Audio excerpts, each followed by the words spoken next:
Hello and welcome to the Stock Planner channel. Today I'd like to talk about EEM, which is a ETF, a basket full of stocks with the direction of emerging markets. Also, I'm going to talk about a possible play that I'm considering doing with EEM. Let's get started. First of all, a swing trader is trying to catch these major swings. The swing up and swing down, that's what a swing trader tries to do. And it's fantastic. If you catch that swing, you've made a lot of money. And likewise, this swing, you made a lot of money. This looks like an indicator that perfectly predicts that. It's called a zigzag, but it doesn't. It uses the future to make these lines. In other words, it's just a repaint.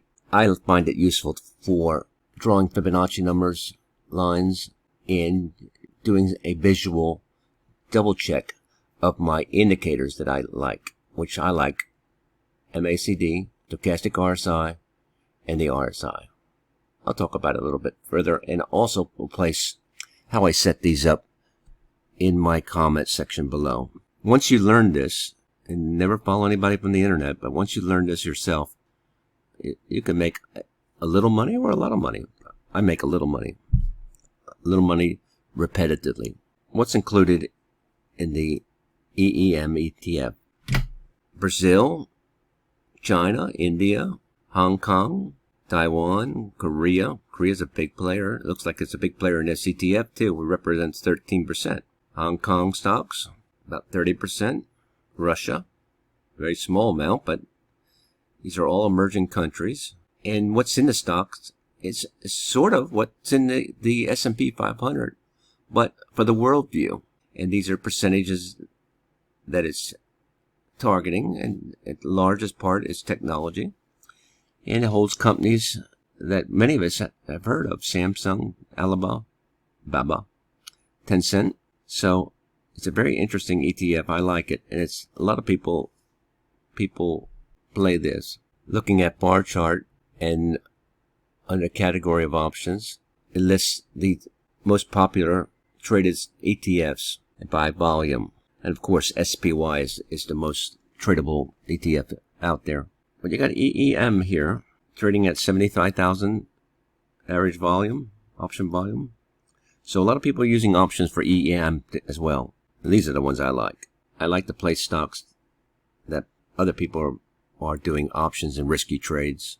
So looking at EEM on the daily time frame, drawing the Fibonacci's from here to here, we're currently trading there. You have to ask yourself, is it going to get here, 52.22, before it gets to here?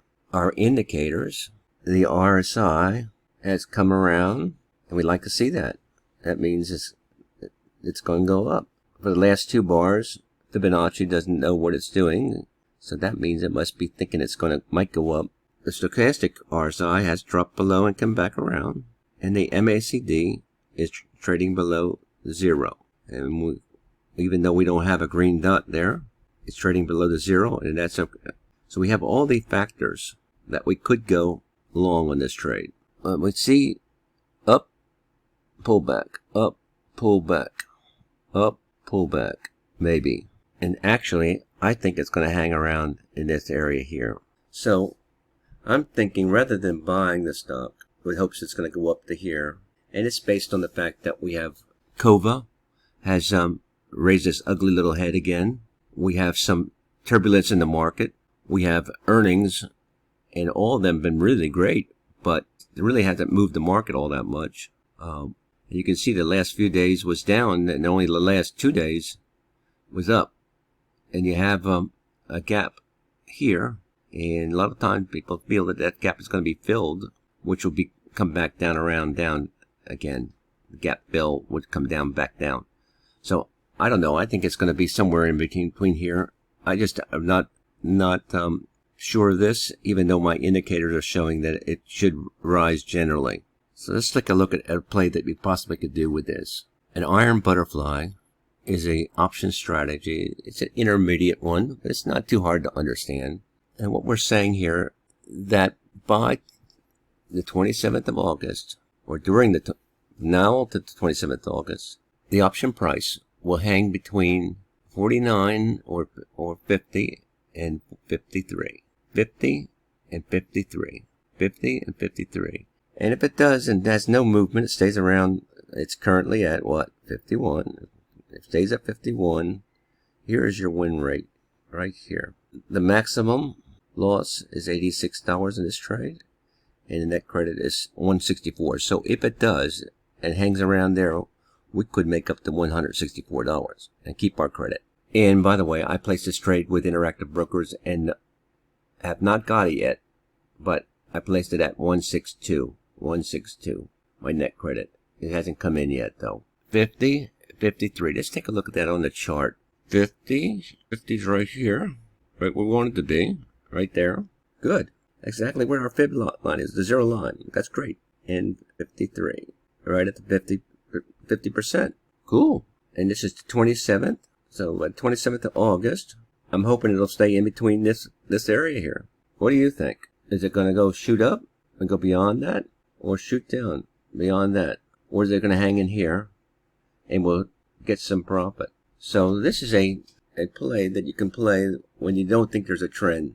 You use your swings to kind of gauge your entries, and you've looked at the chart histories and just do not get the feeling that it's going to be a trend up, strong, or at least a strong trend up. Indicators say there's going to be a trend up. Let's take a look at that trade one more time. Your max loss is $86, and I think it took me around $300 on margin. Net credit is $164.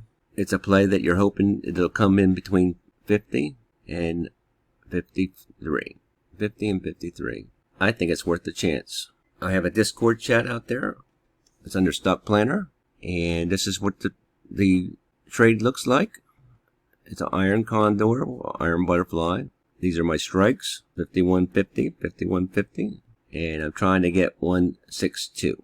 Hasn't hit yet. Discord chat, free, Stock Planner. 86 to make 164.